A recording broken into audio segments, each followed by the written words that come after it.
Hello, beautiful souls. Chapter 3 Let Go. You can't change what you can't control. Let go of resentment. It's time for forgiveness. Is this serving my higher purpose? If it isn't, then it's time to let it go. It is time to trust in myself and to trust my path. I can see her vividly in my mind. The sad young girl sitting on the stoop awaiting her father to arrive. I hold space for her pain, for her confusion.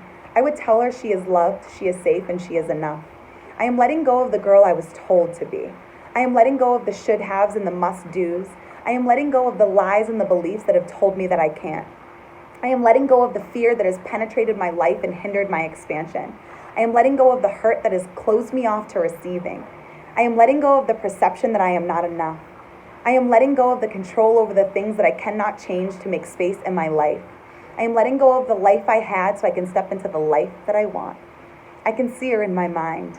She's worthy, confident, sexy, intelligent, impactful, courageous, and strong. She's sharing her story with the world. She's making a difference in the lives of others. She is unafraid, authentic, and raw. She is standing in her truth, speaking her truth, and living her truth. She is in love. She is brave. She is caring, compassionate, and collaborative. She is finally who she has always been. She is no longer afraid to walk her path and live her purpose. She has overcome her desire to please everyone. She has let go of resentment, pain, and heartbreak. She has allowed forgiveness to enter her world for herself and for others that cross her path. She has shed limiting beliefs from her life. She is supported, loved, and cared for endlessly. She is me. I am her. We are one. I am accepting for all that I am and all that I will be.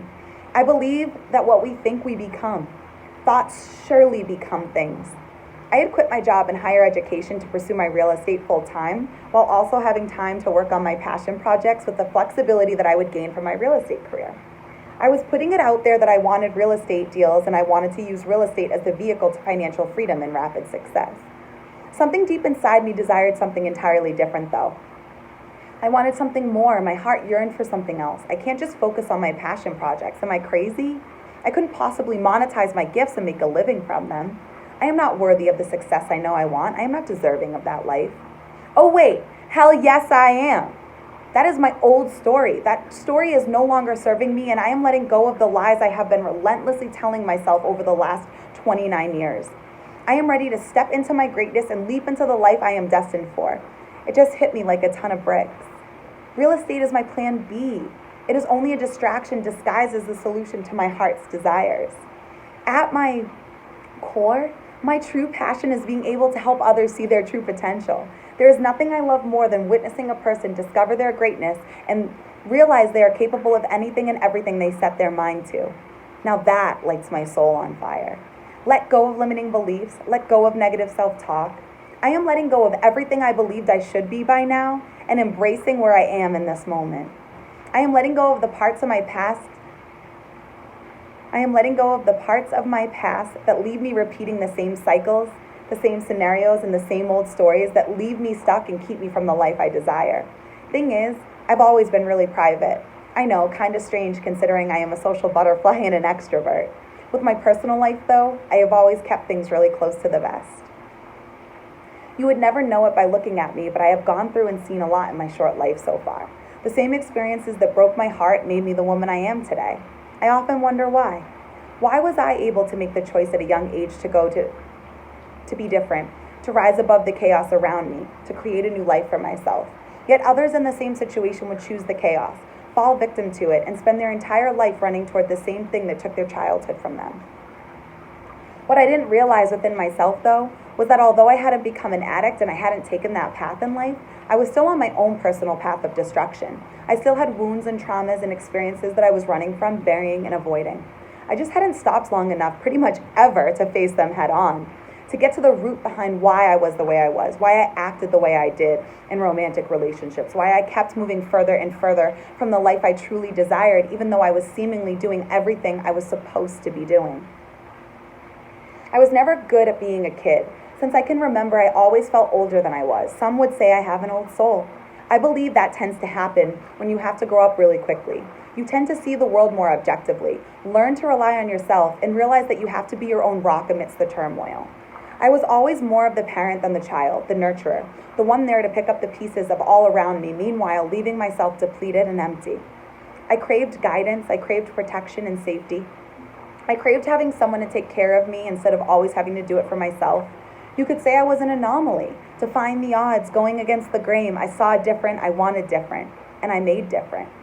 Although this mindset of being anything but what I saw happening around me revealed itself externally as positive, it still led me down a path of overcompensating, overachieving, perfectionism, toxicity, unhealthy habits, and a lot of pain.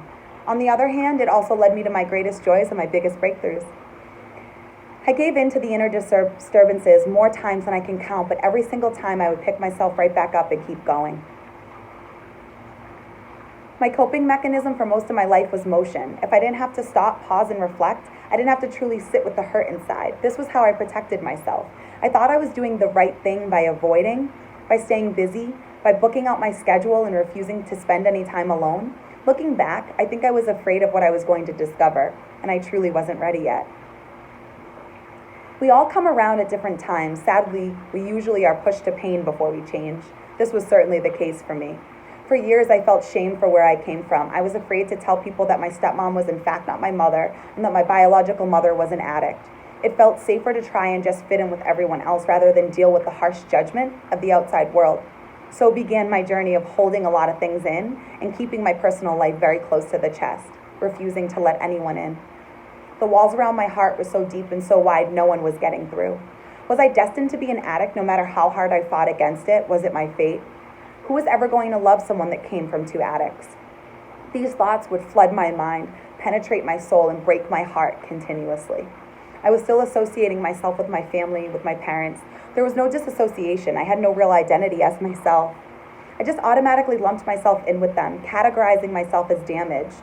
I had never stopped long enough to check in with myself, to discover who I was outside of where I came from, outside of the family I had been born into, and see clearly the life that was out there just waiting for me to create a new way, to break the cycles, to shift the unhealthy behaviors, and to conquer the illusion that I was broken and that I needed to be ashamed or embarrassed about who I was and where I came from.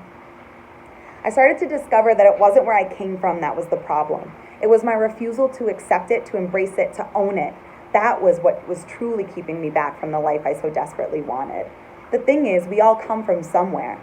We all have a story. How long will that story stay until we choose to write a new one? I didn't really have role models growing up.